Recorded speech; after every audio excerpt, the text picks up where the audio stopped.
All right, let's dive right in. Have you ever just sat there and wondered how an AI thinks? How it plans out moves in a game or solves a ridiculously complex puzzle with, superhuman speed? Today, we're going to crack open the AI's playbook and see how it tackles what look like impossible problems. I mean, really think about it. How can a computer see 10 moves ahead in chess? A game that has more possible configurations than there are atoms in the entire universe?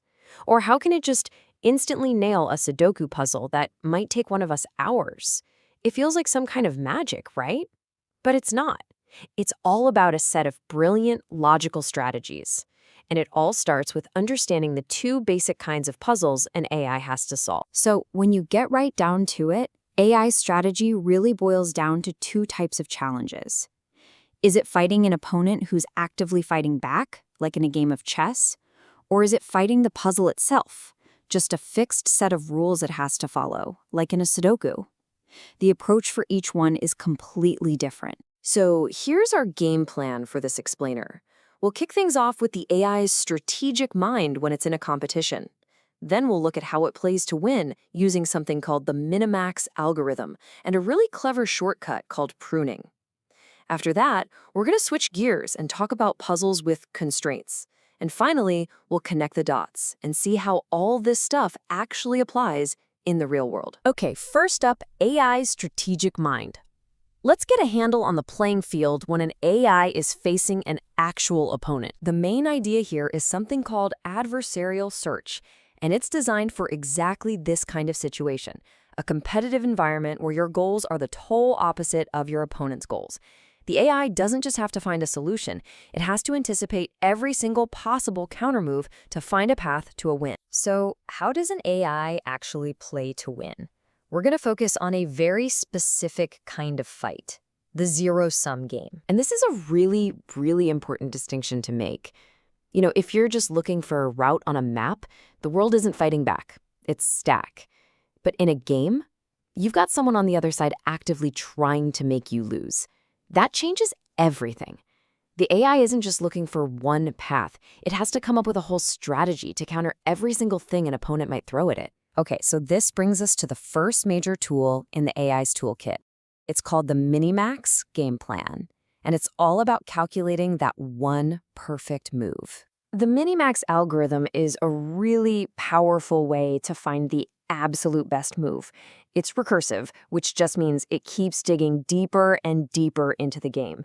And here's the genius part. It assumes its opponent is a perfect player, a total pro who will always make the best possible move. So the AI, which we'll call the max player, is always trying to maximize its score. But it's doing that while assuming the opponent, the min player, is always trying to minimize that very same score. It's like this duel of pure, cold logic. And the process is just super logical. First, it maps out this huge game tree of every possible move. Then it scores the endgames. A win gets a high score, a loss, a low one. Now, here's where the magic happens. It works backward from those final scores. At every single turn, it assumes the min player, your opponent, will pick the move that's worse for you, and the max player, the AI, will pick the move that's best for it.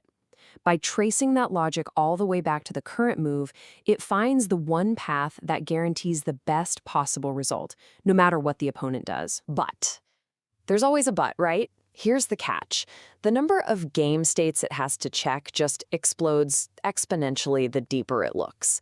It's a brute force approach, and for really complex games, brute force just isn't going to cut it. And this just puts it into perspective. For a game like chess, the game tree has something like 35 to the power of 100 possible moves. That number, it's so mind-bogglingly big, it's more than the number of atoms in the entire observable universe. So yeah, exploring that whole tree isn't just a little hard, it's physically impossible. The AI has to have a shortcut. And that's where this smarter shortcut comes in. It's called alpha-beta pruning. This is how the AI wins faster without messing up its perfect strategy. Alpha-beta pruning is basically a huge upgrade for Minimax. Its genius is that it can look at whole sections of that game tree and just snip them off.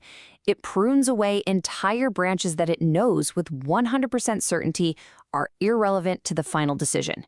It gets to the same best move, but way, way faster. So how does it work? It keeps track of two numbers, alpha and beta. Think of alpha as the AI's high score for the turn, the best outcome it knows it can guarantee for itself. And beta is the opponent's best move, the lowest score that can force onto the AI. The AI just constantly compares these two. And if it starts looking down a path and realizes, hey, wait a minute, my opponent can force a situation here that's worse than the one I already have in my back pocket, it just stops. Why even bother exploring about options? It's really that simple. Once the opponent's best possible outcome in one branch, that beta value, is worse for the AI than a different path it's already found, the alpha value, there's just no point in looking any further. The AI knows it will never choose that path, so why waste the brain power? It's the computer version of a chess grandmaster glancing at a sequence of moves and just instantly saying, nope, that's a dead end, not even worth thinking about. And boom, an entire chunk of possibilities gets pruned away. It's incredibly efficient. Okay, so alpha-beta pruning is amazing for outsmarting an opponent. But what happens when there is no opponent? What if the enemy is just the rules themselves? This takes us from competitive games to our second big topic, solving puzzles. These are what we call constraint satisfaction problems, or CSPs. And the goal here is to find a set of values for a bunch of variables that follows all the rules, or constraints. It's less like playing chess and more like trying to find the one single combination that opens a giant, super complex lock. And every CSP has three basic parts. Let's stick with that map coloring idea. You've got your variables. Those are the things that need a value, like the different countries on a map. You've got your domains, which are the possible values, like your set of colors, red, green, blue. And finally, you have the constraints. Those are the rules, like two countries that touch can't be the same color. And the classic way to solve these is with something called backtracking search. It's a really smart way of exploring. It assigns values one by one, but the instant an assignment breaks a rule, it doesn't just quit. It backtracks to the last good decision it made and tries something else. It systematically works through the puzzle, but it's smart enough to immediately abandon paths that are going nowhere. This saves it from checking millions and millions of dead-end combinations. So we've gone from games to puzzles.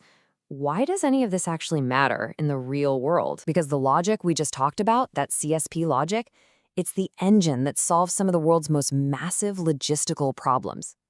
I mean, think about a university creating its class schedule. That is a giant CSP. The classes are the variables, the times and rooms are the domains, and the constraints are things like a professor can't be in two places at once. It's the same logic that powers airline schedules, factory workflows, even designing computer chips. Anytime you've got a super complex problem with a bunch of non-negotiable rules, CSPs are how you find the solution. So we've seen how AI can master these games and puzzles where all the information is right there on the table. But what happens when the rules aren't so clear? What happens when the opponent is completely unpredictable? Or maybe you don't even know all the rules of the game? That is the next great frontier, and it's the puzzle that AI itself is still trying to solve. But that's a question for another time. Thanks for joining us.